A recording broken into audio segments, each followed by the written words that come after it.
Screencastomatic is a free and versatile tool to capture anything happening on your computer. The top way I see it used in education is for faculty and students to create instructional lectures or to do class presentation assignments using PowerPoint with voice and/or video. So this is a quick tutorial on different setups and a few tips for making polished screen captures. Let's start with a pro tip. If you're recording your desktop or a web browser and you don't want the clutter of icons to show while recording, right-click on the desktop, select View, then uncheck the Show Desktop icons.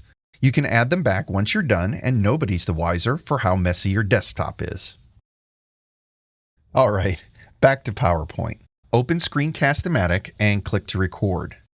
Start by setting the size, and remember, a PowerPoint goes full screen when you start a slideshow, so set Screencastomatic to full screen capture.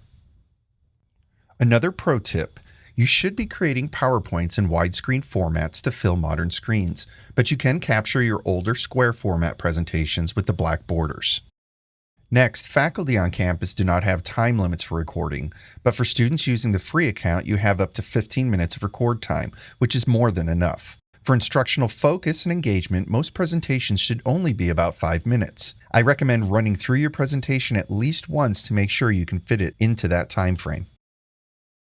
Now connect the webcam and/or microphone and check your audio level.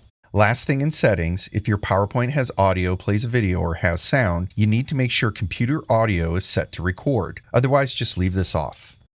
Now open PowerPoint and let's look at the different ways to record. To record just your voice over a PowerPoint, you'll choose Screen Capture Only. Then select the microphone. Start your PowerPoint and wait for the countdown. Then start doing your voice over the slides. You advance and navigate the slides as you normally would using the arrow keys. You can always pause during recording and start where you left off if you need to.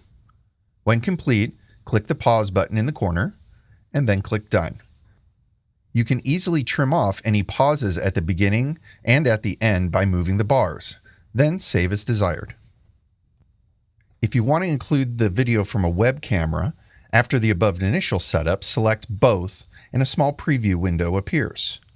Select the webcam and position the window where you want it to start during the recording.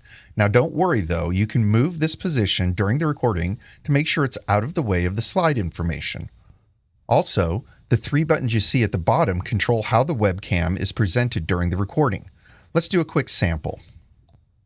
I'll start my PowerPoint slideshow and wait for the countdown. By default, the webcam is going to start in the initial position I set, but while I record, I can move it around as needed. Using the buttons at the bottom, I can also make the webcam the main focus in the center, or I can hide the webcam completely. I'm going to stop the recording and let's review that. You can see I started in the default position and then moved the webcam window around in different positions.